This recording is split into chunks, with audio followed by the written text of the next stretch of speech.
Se você tá na internet há muito tempo, você com certeza se lembra da época das creepypastas. Sim, a época que as pessoas pagavam pau pra uma história horrível com um personagem mais ridículo ainda. Por exemplo, Jeff the Killer, que mano, é literalmente um moleque com a cara branca que usa uma faquinha de cortar pão. E é isso, uma das creepypastas mais famosas da internet é um cos pobre de Coringa. Gazi, Batman.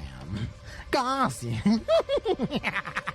Gazi, Batman. E por algum motivo isso era considerado atraente por volta de 2012. Não é à toa que depois disso surgiu toda uma geração de adolescente esquisito que acha que é protagonista de, sei lá, algum anime ou coisa do tipo. Porém, entre todo esse chorume dos anos 2000, tinha uma creepypasta que se destacava bastante das outras. Uma que realmente tinha uma atmosfera sombria e perturbadora. E é óbvio que eu tô falando do Slenderman.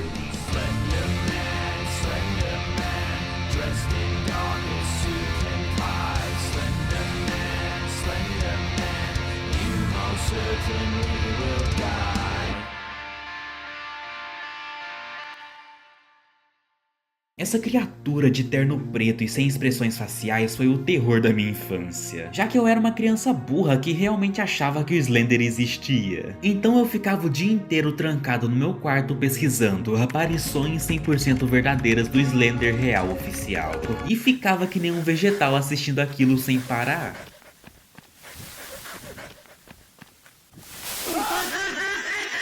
E vendo hoje em dia é bem tosco, dá pra ver claramente que era fake e os caras tava só fazendo um clickbait gigante. Mas tenta explicar isso pro meu eu de 10 anos de idade que ainda acreditava em Fada do Dente. Aquilo já era real o suficiente pra mim, afinal por que alguém na internet ia mentir, não é mesmo? Olha isso, claramente é o Slender, igualzinho que eu via no jogo e...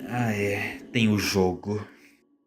O Slender era uma creepypasta composta só por imagens, não tinha uma história, propósito ou significado. Eram só várias fotos assustadoras onde tinha a criatura escondida em algum canto, e isso era o terror. Você vê uma coisa humanoide usando um terno no meio do mato e fica confuso do porquê aquilo existe, só que por algum motivo algum cabaço decidiu criar um jogo em cima disso. E foi aí que Slender the Eight Pages acabou surgindo. Eu lembro que a primeira vez que eu topei com esse jogo foi em 2012 numa gameplay do Felipe Neto. Não essa coisa que a gente tem hoje em dia, mas sim na época que ele era um Shed, macho alfa e se aproveitava de ovelha no Minecraft.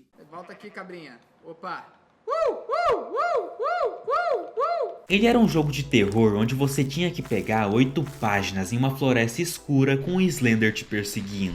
E ele era horrível, sério, esse jogo era podre, cara, o Slenderman quase não aparecia. E quando você corria, o personagem abaixava a lanterna, então assim pra enxergar alguma coisa você era obrigado a ficar andando. Então essa daqui era a gameplay que todo mundo amava na época.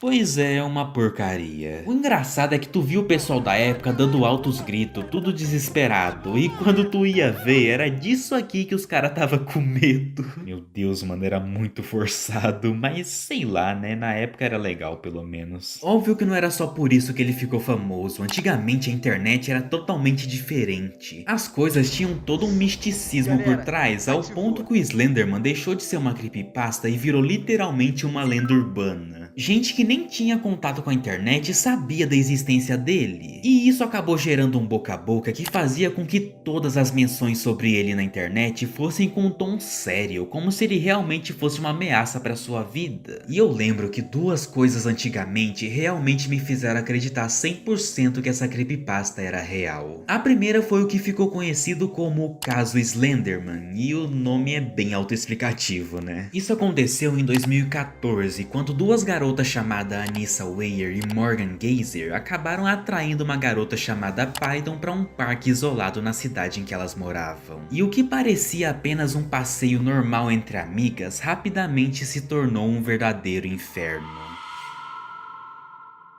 Já que a Python, que na época era apenas uma jovem inocente, foi brutalmente atacada pelas duas garotas, que a enfiaram 19 vezes. Depois disso, as garotas rapidamente fugiram do local, deixando a sua vítima sozinha no meio da floresta. Mas por sorte, a Python conseguiu se arrastar até a estrada, onde foi ajudada por moradores locais e rapidamente levada ao hospital. E agora você deve estar se perguntando o que levou duas garotas tão jovens a cometerem esse crime bizarro. Então, quando questionadas pela polícia, as duas covardes falaram que fizeram tudo aquilo para agradar o Slenderman. A Python seria um sacrifício que, quando concluído, iria fazer as duas se tornarem servas do Slender, e assim evitando que ele machucasse mais pessoas. Sim, esse era o nível da parada. Felizmente, tudo acabou bem, entre aspas, com a Python sobrevivendo e as duas Projeto de Gente sendo condenadas a ficarem 25 anos em um manicômio, por não serem consideradas capazes de viver em sociedade. E né, por que será, né? E por volta de 2014, quando eu vi esse caso, eu fiquei horrorizado. Aquilo só tava confirmando cada vez mais pra mim que essa criatura era real. E a coisa só piorou quando eu acabei topando com esse vídeo, a aparição do Slenderman em delegacia americana. E mano, eu só vou deixar um trechinho do vídeo rolando e vocês vão entender por que isso me deixou tão apavorado quando moleque. I remember suddenly feeling sick, like nauseous in the stomach, like I wanted to throw up. I started getting ringing in my ears. Then Thomas? That thing! Jessica's clothes! And one of its hands. Can you please describe what he looked like? It was tall. It appeared to be wearing a suit, but there's no way it was human. There's no way. I fucking saw you, son of a bitch! It took my Jessica! It's now coming for me! I can't sleep! I can't live! You don't know! You don't know! Oh God! Oh God! Thomas, calm down! Ah! It's right there! He needs to pain. Holy crap!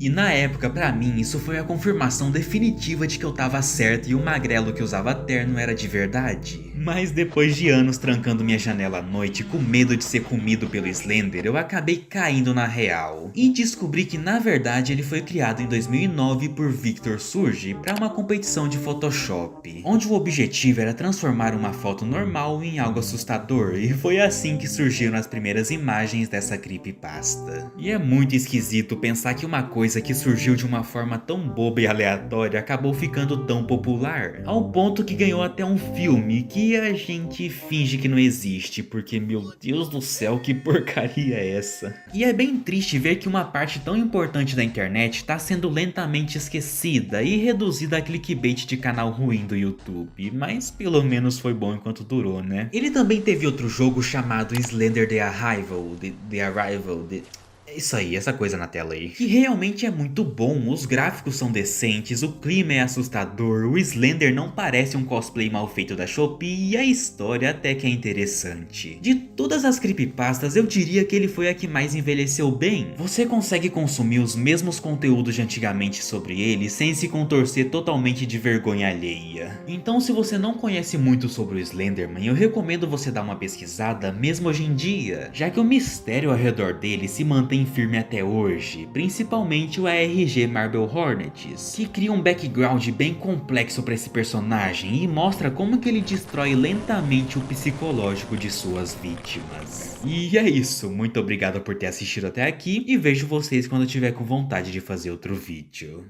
Que foi? Tava esperando um vídeo detalhado sobre ele? Meu filho, passou de 2 linhas, eu não faço vídeo.